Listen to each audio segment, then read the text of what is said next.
هجرية.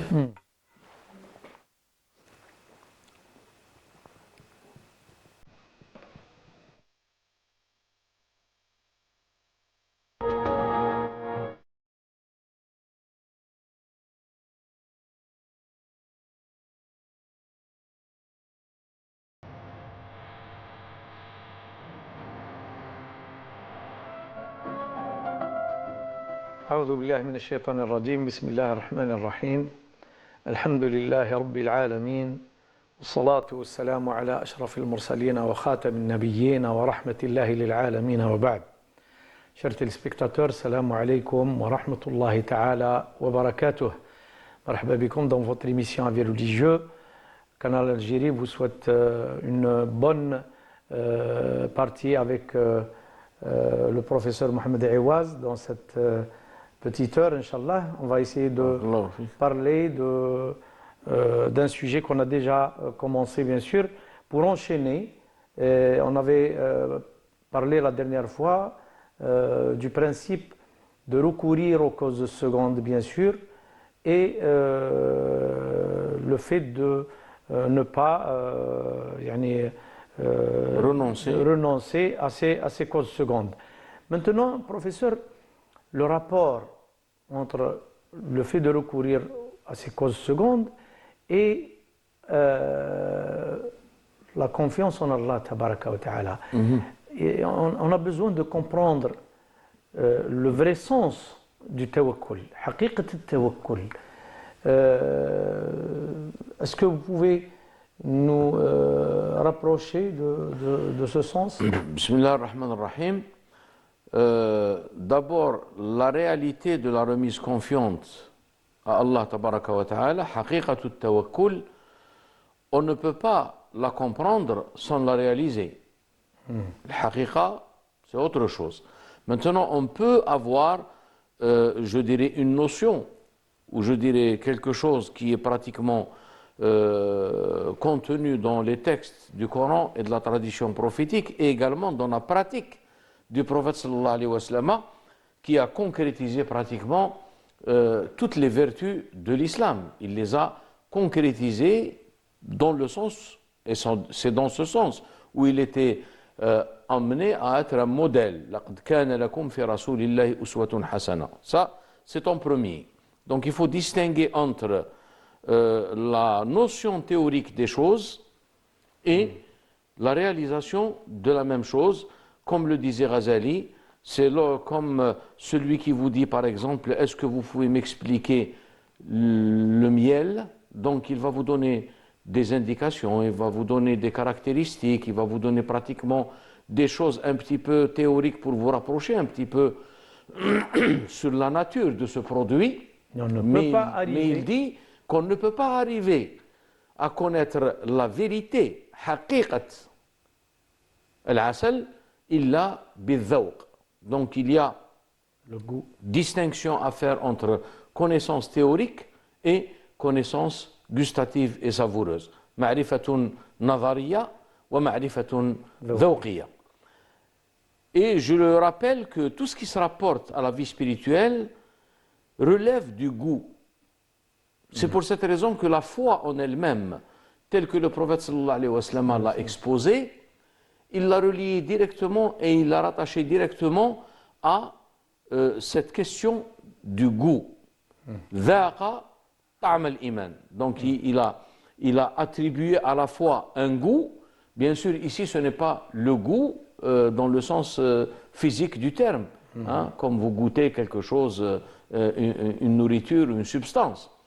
Donc tout ce qui se rapporte à la vie spirituelle relève plutôt de la réalisation et non pas de la chose théorique.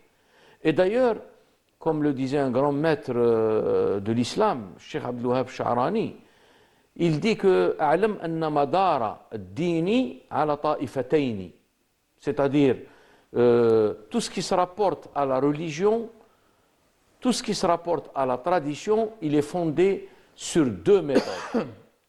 La méthode d'argumentation des théologiens, أهل النظر والفكر والاستدلال, والطائفة الثانية طائفة التحقق والمعرفة الذوقية. Tout est fondé sur ces deux. Et la vie du croyant consiste à réaliser l'harmonie entre les deux, c'est-à-dire ce qu'il connaît théoriquement, ما يعرفه بالتعقل, il va le connaître par le tahaqquq. Donc c'est une, si vous voulez, c'est un lien entre le ta'aqqul et le tahaqquq. Alors, pourquoi je suis en train de développer cette question? Parce que c'est en prenant conscience de cette relation et de cette harmonie qu'on peut comprendre un petit peu et développer la question du tawakkul. Deuxième point, il faut partir d'une distinction nette. Parce que les gens, généralement, ils confondent entre les deux, en oubliant que le tawakkul est une œuvre du cœur. C'est-à-dire c'est quelque chose qui se rapporte à quelque chose, à un état intérieur. Et le recours aux causes secondes, aqilha, c'est quelque chose qui est en rapport avec un comportement tout à fait extérieur. Pour montrer quoi? Pour montrer d'abord que le croyant, lorsque il a réalisé le tawakkul, il ne faut pas que cette réalisation l'emmène à ne pas respecter les causes secondes. Parce que ceci est une imperfection. Parce que les causes secondes relèvent d'une sagesse divine. Il y a des lois, il y a des causes, il y a des effets. Et nous, dans notre vie, il y a des choses qui sont nécessaires, on ne se rend même pas compte. Et dans lesquelles nous sommes soumis à ces lois. Et d'autres choses où on sait, par exemple, que pour parvenir à un but, il y a un moyen adéquat, une cause adéquate, donc on va recourir à cette cause pour arriver à notre objectif. Et il y a recommandation ferme pour recourir donc, à cette cause. Lorsque une personne est venue voir le prophète sallallahu alayhi wa sallam en lui posant la question أرسل ناقتي وأتوكل أو أعقلها وأتوكل, dois-je lâcher ma chamelle et la laisser libre et m'en remettre à Allah tabaraka wa ta'ala, ou bien dois-je l'attacher et m'en remettre à Allah tabaraka wa ta'ala? Alors, la réponse du prophète sallallahu alayhi wa sallam a tenu compte de ces deux dimensions, intérieure et extérieure. Aqilha, et même quand tu agis et quand tu es recours à la cause seconde, ne crois pas que c'est la cause qui a cette efficacité de te préserver et de préserver ta chamelle. Ça veut dire que la préservation est une affaire qui vient d'Allah tabaraka wa ta'ala et qui est en rapport avec quelque chose qui est la science divine éternelle et qui a été décrété de toute éternité. Ça veut dire que ce n'est pas quelque chose qui va avoir lieu, une préservation qui va surgir dans le moment et dans l'endroit où tu es.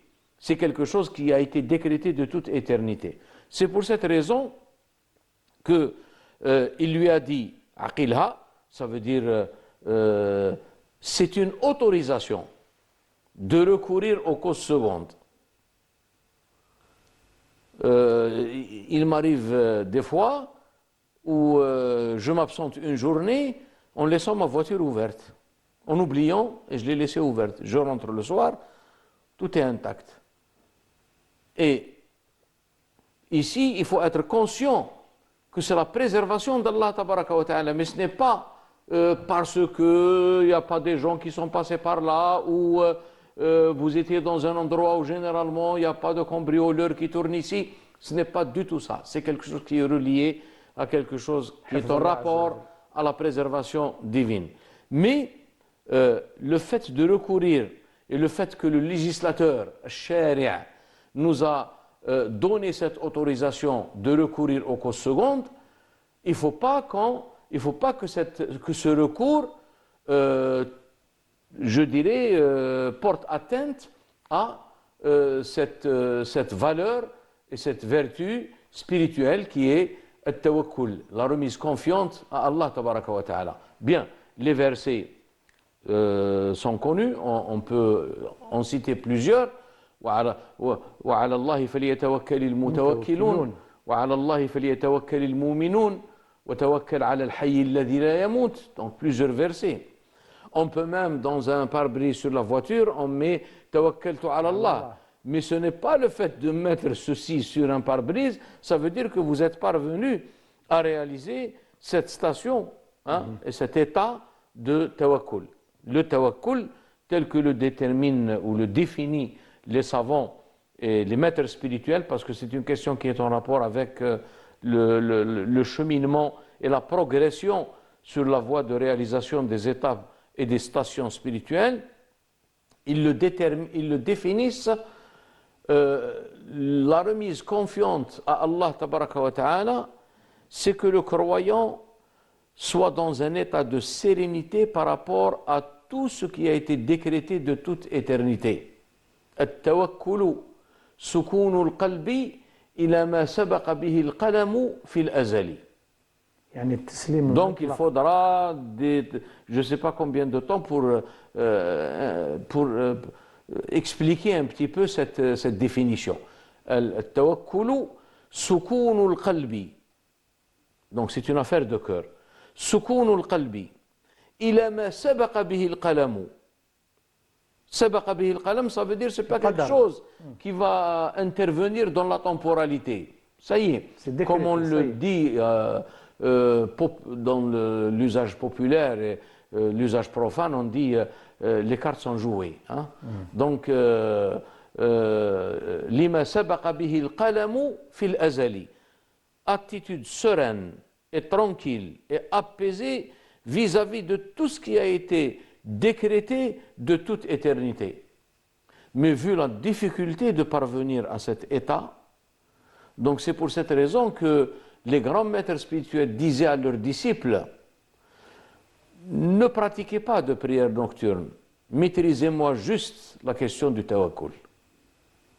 C'est-à-dire comprenez et essayez d'œuvrer et de vous exposer aux grâces divines pour vous installer dans cette station qui est la station du tawakkul. Le reste, ce n'est pas une question de multiplication des œuvres. Et les gens ne se distinguent pas par rapport aux œuvres et au nombre d'œuvres qu'ils ont accomplies, mais plutôt ils se distinguent par rapport au degré de connaissance et de foi. الناس لا تتفاوت في الأعمال ولكن تتفاوت في الاعتقاد. Professeur, pour bien sûr arriver à élaborer cette étroite complémentarité entre l'œuvre du cœur et l'action extérieure, est-ce qu'on peut dire que, pour clarifier un petit peu, que التوكل معناها ترك الأسباب؟ Non. Tarkul Asbab ne constitue pas dans l'enseignement religieux, je dis bien, dans l'enseignement religieux, le refus des causes secondes n'est pas une finalité, mais seulement l'enseignement nous interpelle pour nous dire que c'est Allah tabaraka wa ta'ala qui a décrété tout de toute éternité et vous devez avoir une certitude vis-à-vis de ce qui a été décrété et ne pas être, menacé par le doute. Parce que là, c'est une question de connaissance, de certitude et en parallèle, également une question de doute. D'accord? Et c'est pour cette raison que cette question de tawakkul et que l'homme ne quittera pas ce monde avant d'avoir avoir épuisé tout ce qui lui a été accordé de toute éternité par Allah tabaraka wa ta'ala dans la tradition prophétique où il dit Inna ruh al-Qudus, le Saint-Esprit a insufflé dans mon fort intérieur Inna ruh al-Qudus nafatha fi raw'i anna nafsan لن تستوفي رزق لن تموت حتى تستوفي رزقها. Ça veut dire jusqu'à au moment où elle aura épuisé tout ce qui lui a été accordé. Et entre parenthèses, je dis tout ce qui lui a été accordé. Ce n'est pas en matière d'objets et de richesses matérielles. Le souffle qu'on est en train de souffler aujourd'hui, la respiration qu'on est en train de respirer, le cœur qui bat d'une façon involontaire, tout cela est quelque chose qui est accordé d'Allah Tabaraka wa Ta'ala et qui constitue un don divin. Et il faut qu'on ait, dans le contexte du tawakkul, une certitude qu'on n'arrivera pas au terme de notre vie avant que tout cela sera épuisé. Donc c'est pour cette raison que c'est une question de certitude et de doute. Ça se joue sur ces deux notions. Ces deux notions. Voilà. Professeur, je crois qu'on a un appel, notre frère Mouloud d'Allemagne. Est-ce qu'il est en ligne avec nous? Allô? Allô? Allô? Je crois qu'on a perdu notre frère Mouloud d'Allemagne. Alors, donc, je rappelle bien sûr à nos téléspectateurs que nous sommes en direct, bien sûr, et qu'ils peuvent nous joindre à tout moment durant toute cette émission. Donc, la ligne téléphonique est ouverte, qu'ils posent leurs questions, bien sûr. Pour continuer dans la même perspective, parce que c'est une question fondamentale, c'est une question de la certitude. S'il n'y a pas la certitude, ça veut dire que notre foi, elle est entachée de doute. Et le doute n'est pas une chose simple et une chose facile.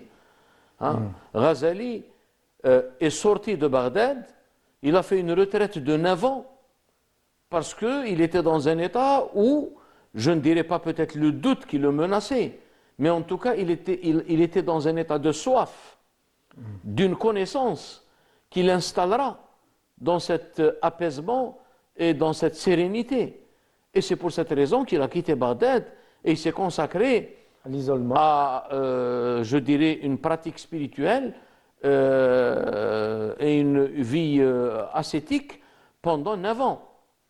Et si on revient au Coran, le Coran, c'est pour ça que je dis que tout ce que peuvent expliquer les théologiens, tout ce que je peux dire moi-même, en toute modestie, tout ce que peut me transmettre un savant, il n'y a pas plus éloquent que le texte coranique à travers sa méthode et à travers son style qui englobe à la fois et qui interpelle à la fois ma raison, mon cœur, mon esprit et qui est par exemple la parole divine.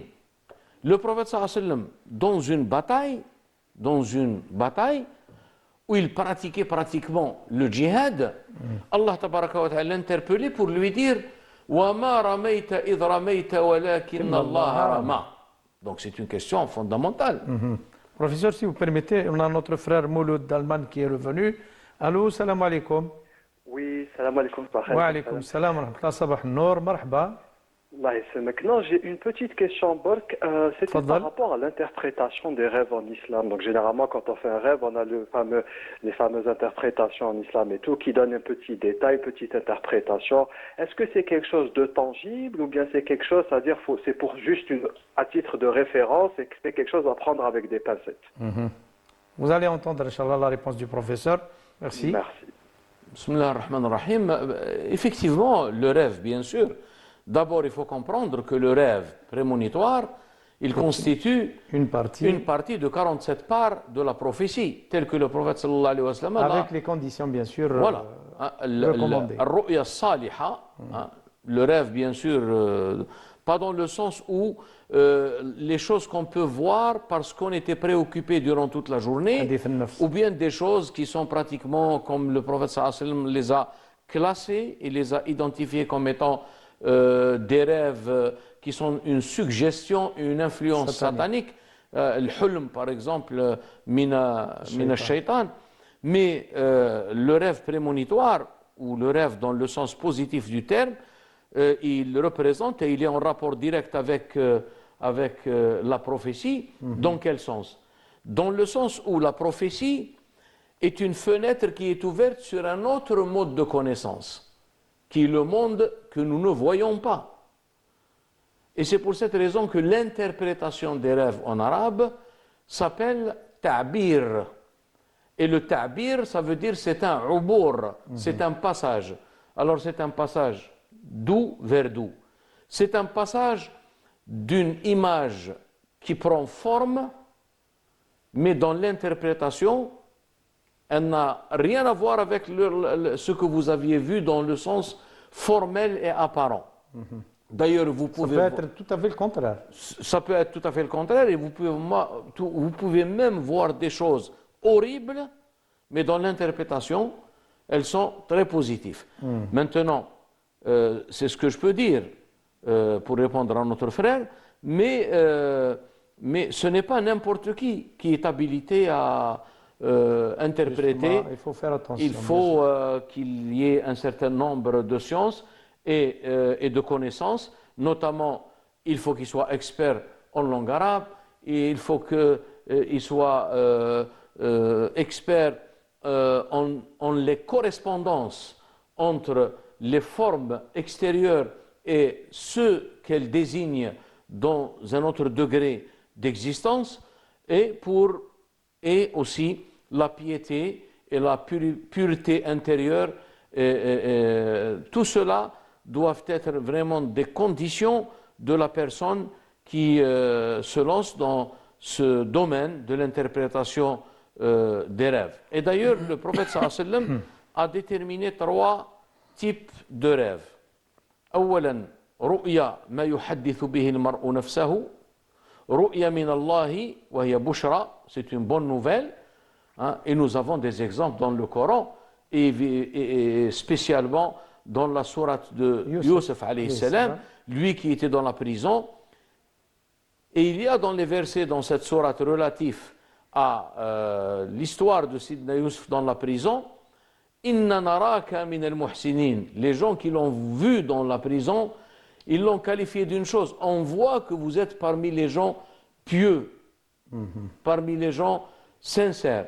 Donc c'est pour cette raison que nous venons vers vous pour vous demander une interprétation d'un rêve. Et effectivement, il a parlé de avrath ou ahlam, c'est-à-dire les rêves qui sont dus peut-être à une consommation d'une nourriture excessive et s'endormir tout de suite après. Donc une fatigue excessive également qui peut mettre l'individu dans un état où il va voir des choses mais qui n'ont rien à voir avec le rêve prémonitoire. Donc, ru'ya min Allahi wa hiya bushra wa ru'ya al-shaytan wa hiya al-hulm. Et il y a aussi wa ru'ya ma yuhaddithu bihi al-mar'u nafsahu. Si vous êtes préoccupé d'une chose du matin au soir, eh bien sachez que c'est ce qui a été utilisé, exploité par les psychanalystes. Hein, les psychanalystes, quand ils accomplissaient et quand ils opéraient leurs séances de psychanalyse et de suggestion, on dit à la personne qui est devant elle, on leur dit racontez-nous vos rêves. Voilà. Et à travers les rêves, ils essayent de rentrer un petit peu, hein, quoique bien sûr la psychanalyse n'est pas quelque chose de positif, ni quelque chose de, je dirais, d'authentique et qui peut être vraiment une voie vers une guérison. C'est la pureté intérieure qui doit être prise en considération dans ce domaine. Voilà ce que je peux dire. Il y a des symboles, qui sont évoqués dans ces ouvrages. Vous avez par exemple Ibn Sirin, qui est très connu, très célèbre à travers son ouvrage L'interprétation des rêves. Il y a d'autres également, et même dans d'autres cultures, il y a des ouvrages sur l'interprétation des rêves. Donc c'est quelque chose de très très important dans la vie du croyant, bien sûr. Professeur, pour revenir à la confiance en Allah tabaraka wa ta'ala, certains ne font pas la différence entre tawakkul ou tawakkul. Tawakkul, ça veut dire c'est une attitude passive et une attitude démissionnaire en disant que si tout a été décrété de toute éternité, qu'est-ce que j'ai à faire moi? Pourquoi je dois me casser la tête? Pourquoi je dois m'efforcer à fournir les efforts? Alors que ce qui est décrété tôt ou tard, s'il est décrété de toute éternité, doit y avoir le moment où il se manifestera dans le monde de la temporalité et dans le monde contingent. On dit oui, vous avez raison. Hein. Mais je citerai à ce sujet une anecdote qui a eu lieu avec le deuxième calife de l'islam, qui est Omar ibn Khattab, une personne qui avait commis une faute, et quand il est venu pour appliquer la peine, il lui a dit « Pourquoi vous me châtiez alors que cela a été déjà décrété ?» Alors il a dit, je pense que c'était une question de vol, de cambriolage, il a dit « Eh bien, je vais te sanctionner 2 fois. Je vais te sanctionner d'abord pour le vol, et deuxièmement, je vais te sanctionner parce que tu mens. Et tu dis des choses à propos d'Allah tabaraka wa ta'ala qui ne sont pas, qui ne relèvent pas des règles de convenance, l'adab que tu dois avoir vis-à-vis d'Allah tabaraka wa ta'ala. Non pas que Omar réfutait la vérité absolue, que ce qui s'est passé était décrété de toute éternité, mais parce que la personne, au lieu de se limiter à une explication à travers le décret, بدل أن تأخذ القدر والإيمان بالقدر كتفسير تجاوزت حدودها لتجعله تبريرا. Elle est passée donc de l'interprétation de la chose qui relève de la connaissance, de la foi en le destin et que tout est décrété de toute éternité, pour passer à la phase d'une justification. Et le problème se pose ici. Donc, si vous voulez, si le législateur nous a autorisé à recourir aux causes secondes, ce n'est pas parce que ce recours il va changer le destin. Il ne va en aucun cas le changer. Et même la cause seconde, ce n'est pas elle qui va donner lieu, ou je dirais même créer la chose. C'est parce que c'est Allah tabaraka wa ta'ala qui est le créateur et non pas la cause, qui est entre autres une créature divine et un domaine de manifestation. La cause elle-même, elle est un état de manifestation de l'acte divin. Raison pour laquelle l'imam Abu al-Hassan al-Ash'ari a révolutionné cette vision qu'on est en train d'essayer ici d'expliquer en disant « Inna Allah yakhluqu 'inda al-asbab la biha ». Allah crée dans les causes et non pas à l'aide des causes. Ça veut dire qu'il y a des règles de convenance, adab. Et on doit tenir compte de ces adab, c'est-à-dire recourir aux causes secondes. Moi, quand je recours à une cause seconde, et je le fais, et tout le monde le fait, c'est la règle de la vie, mais je sais que ce que j'obtiens n'est pas relié à la cause elle-même. C'est que tout cela a été accordé de toute éternité, et le moment est venu pour que ça se manifeste. Donc, la personne qui parvient à ce stade de réalisation, elle ne devient plus une personne qui se bat avec les circonstances de la vie, mais qui coule avec elles.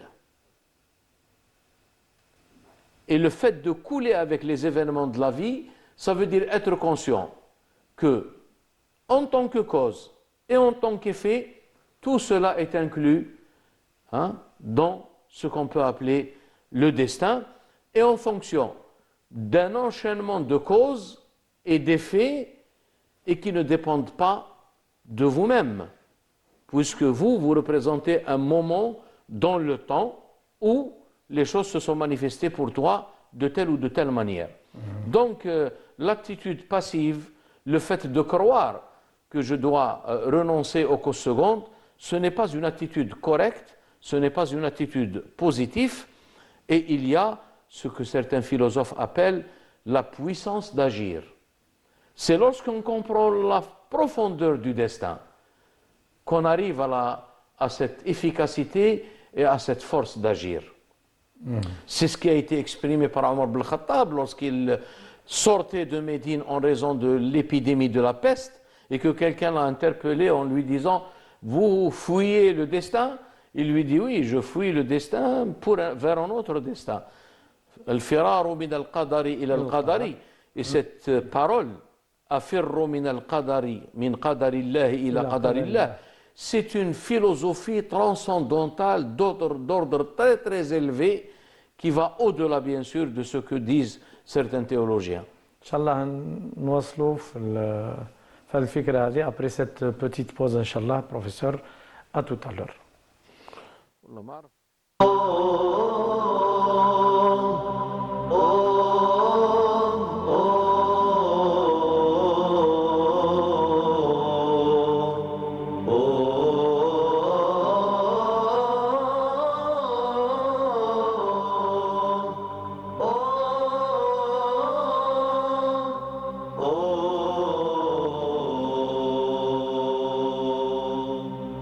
طرقت باب الذي لا يغلق الباب،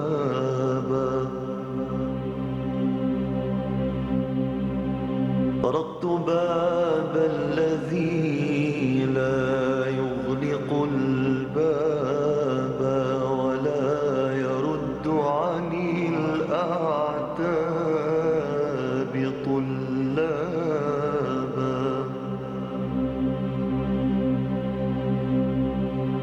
ومن إذا جاءه الخطاء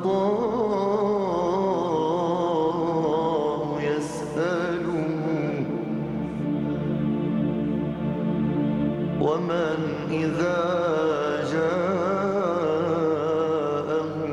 الخطاء يسأله صفح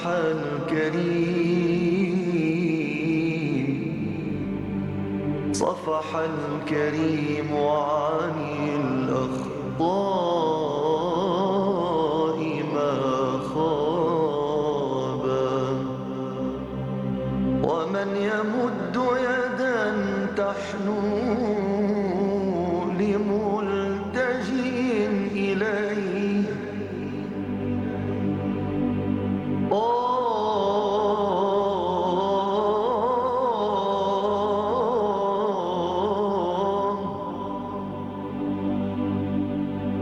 ومن يمد يدا تحنو لملتجئ إليه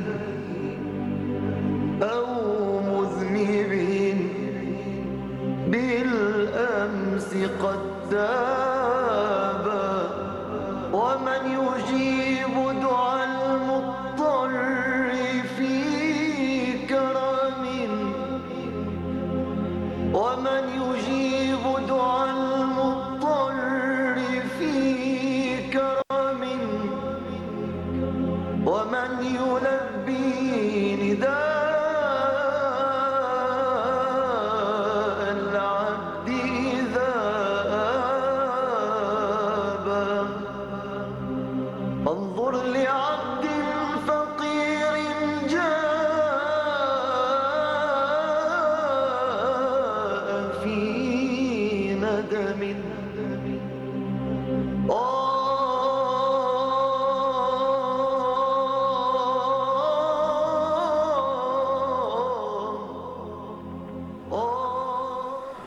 Salam alaikum wa rahmatullahi ta'ala wa barakatuh. Marhaba bikum, chers téléspectateurs, dans cette deuxième partie de notre émission Avis religieux. Je rappelle toujours que nous sommes en direct, bien sûr, et que vous pouvez nous contacter à tout moment dans cette demi-heure qui reste. Et vous pouvez aussi nous écrire dans l'email qui va être affiché au bas de l'écran, Inch'Allah, d'ici quelques instants. Donc, professeur, j'aimerais revenir à une petite histoire de Sayyidina Omar quand il a trouvé une personne dans le souk, dans le marché, en train de marcher d'une manière mesquine, d'une manière comme si cette personne a tout abandonné. Il s'est laissé... Désespoir. C'est le désespoir, oui.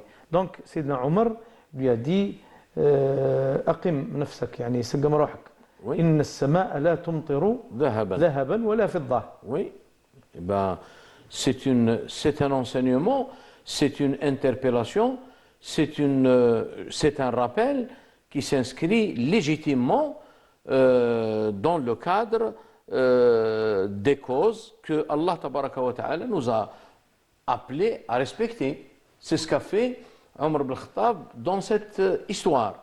Mais lui-même aussi, il sait que les choses sont reliées et rattachées à un destin, et rattachées à un enchaînement indéfini de causes et d'effets, et que l'individu, il ne représente qu'une infime partie dans cet enchaînement. Et cela, bien sûr, s'inscrit dans une économie divine, dans un contexte global. Omar ibn Khattab, il n'ignore point ça. Mais lorsqu'il a interpellé cet individu, ça veut dire qu'il a agi avec lui par rapport à je dirais, ce devoir que chaque croyant doit entreprendre pour subvenir surtout à ses besoins et à je dirais, apporter le gain de son subsistance. يتخذ الأسباب لجلب الرزق. Mais d'ailleurs, je pense qu'il y a cette histoire même ou une autre version de l'histoire, lorsqu'il lui a posé la question, mais qui est en train de subvenir à vos besoins?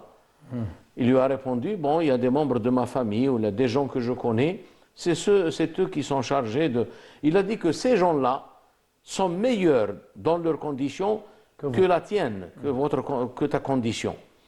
Donc ça veut dire que les autres peut-être, ils ont réalisé le côté de la foi, ils ont compris, ils ont réalisé le côté de la remise confiante à Dieu, le tawakkul, mais entre autres, également, ils ont atteint cet équilibre où, avec cette foi et cette certitude, ils sont dans le respect de la sagesse divine qui a voulu qu'il y ait un lien entre les causes et les effets. Et celui qui veut avoir des enfants, automatiquement, il faut qu'il agisse dans le cadre des causes nécessaires pour parvenir à cette finalité. Maintenant, s'il y a des empêchements naturels ou qui sont des empêchements qui sont pratiquement solubles, ça c'est autre chose. Mais en tout cas, on sait que, comme l'a dit Omar ibn Khattab, Inna as-sama'a la tumtiru dhahaban wa la fiddatan. Donc, les autres, ils sont parvenus à réaliser cet équilibre et cette harmonie entre la certitude d'une part qu'ils ont vis-à-vis d'Allah tabaraka wa ta'ala et ses promesses, et ils ont également réalisé ce respect des causes et ce respect de cette sagesse divine, alors que l'autre, il n'est pas parvenu à cette harmonisation entre les deux. C'est pour ça qu'il lui manque la réalisation du respect des causes qui s'inscrivent dans la sagesse divine, et il s'est limité juste dans la vision première qui est en fonction de la foi, et il a cette certitude, certes, que Allah tabaraka wa ta'ala lui fera parvenir ce qui lui a été promis, décrété de toute éternité. Donc vous voyez, tout est une question de... et la question la plus importante, pourquoi ces détails? Pourquoi c'est aussi subtil? Pourquoi c'est aussi difficile à atteindre?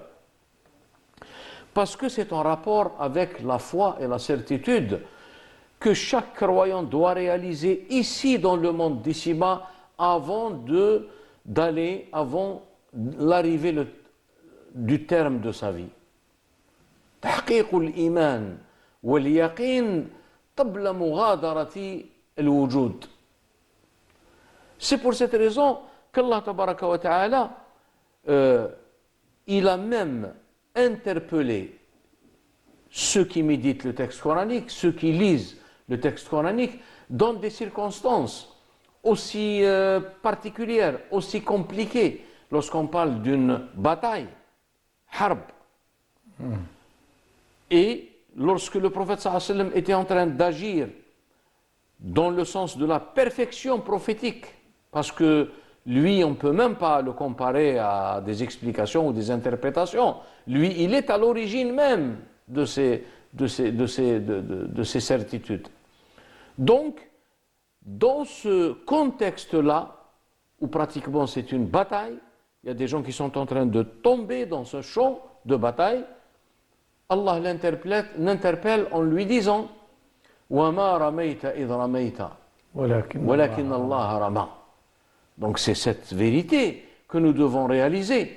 Et c'est pour cette raison que nous avons dit que les gens ne se distinguent pas à travers la multiplication des œuvres extérieures. Mais c'est en fonction de ce qu'ils ont comme degré de certitude par rapport à cette vérité absolue. Vous savez, je peux aller même plus loin pour évoquer un autre verset.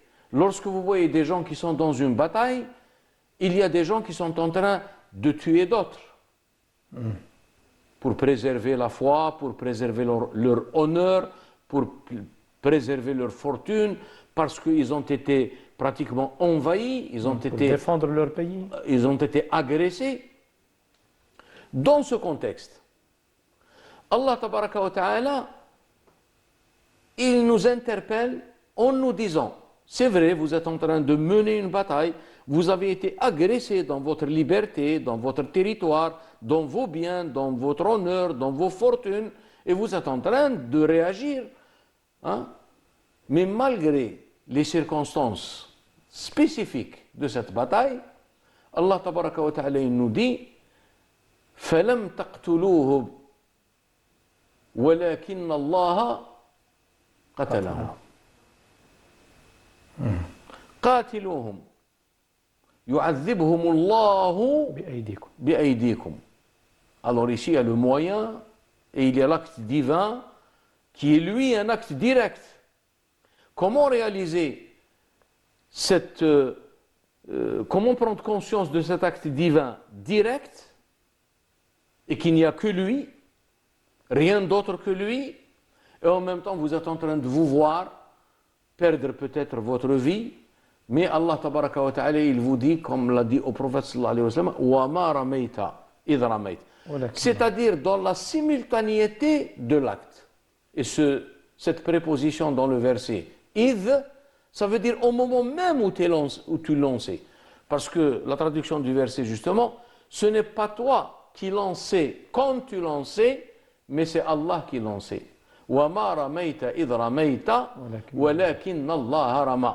Alors, linguistiquement parlant, وَمَا رَمَيْتَ, le ta, il renvoie le mukhatab. إِذْ رَمَيْتَ, reprise du même verbe avec la même préposition, avec le même suffixe à la fin, mais après il dit la vérité, mais c'est Allah en vérité qui a lancé. Tout l'enjeu, il est là. Et c'est une question donc de la réalisation d'une certitude et être en harmonie également avec, parce que la vision traditionnelle est une vision quand même d'équilibre, hein, et de voie médiane, wasatiyya, hein, de sorte que l'une ne prenne le dessus sur l'autre. Et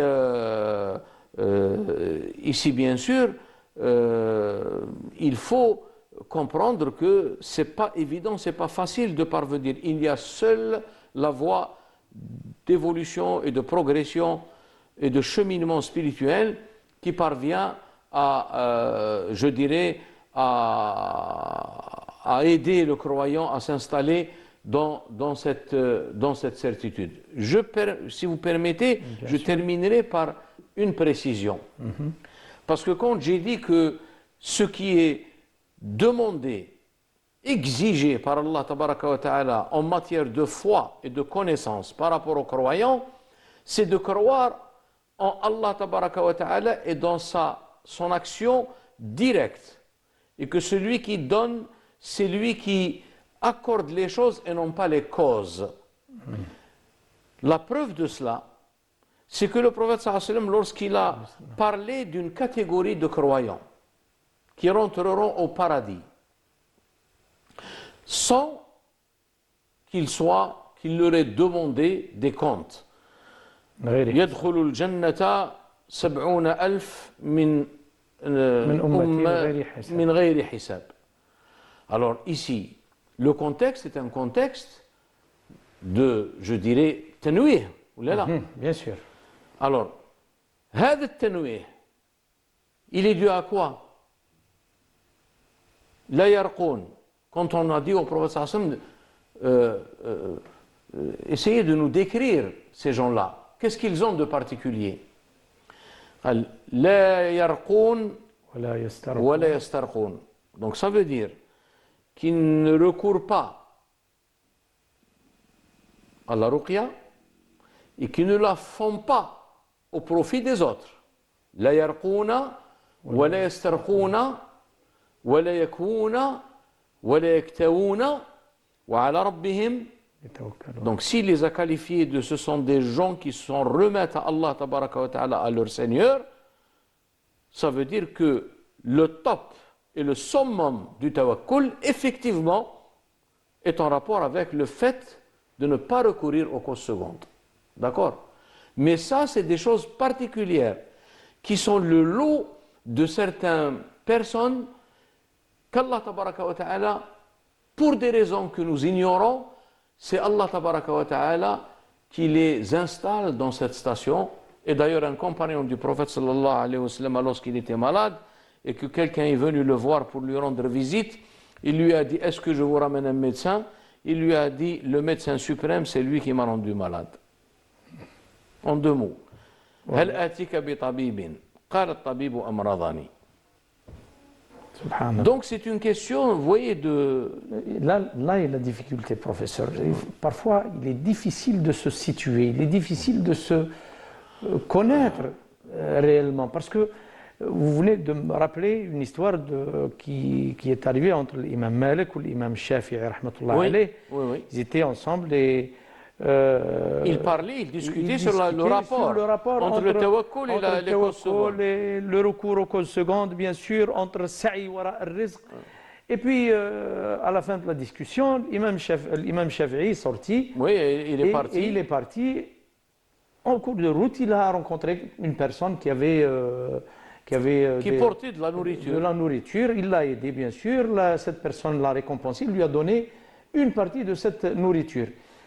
Il est revenu. Là, l'imam Shafi'i, pour lui, il a trouvé l'argument. Il s'est dit: je vais revenir vers l'imam Malik pour lui évoquer cet argument. Alors, il lui a ramené la nourriture en lui disant: voilà, cher imam, c'est avec mon recours aux causes secondes, mon effort, mon déplacement, action, mon déplacement, que j'ai eu gain de cette nourriture. Eh bien, voilà, je vous offre cette nourriture. L'imam Malik lui a dit: mais moi, je viens de le recevoir sans faire aucun effort. Ça veut dire que les deux sont dans la même... Enfin, ils ont raison. Tous les deux, ils ont raison. Parce que l'autre, il parle de l'effort et l'autre, il parle de cette attitude. Et il vient de lui dire: voilà, moi aussi j'ai raison quand je vous ai expliqué ce que je vous ai expliqué, parce que voilà, toi tu t'es déplacé. Il s'est passé ce qui s'est passé.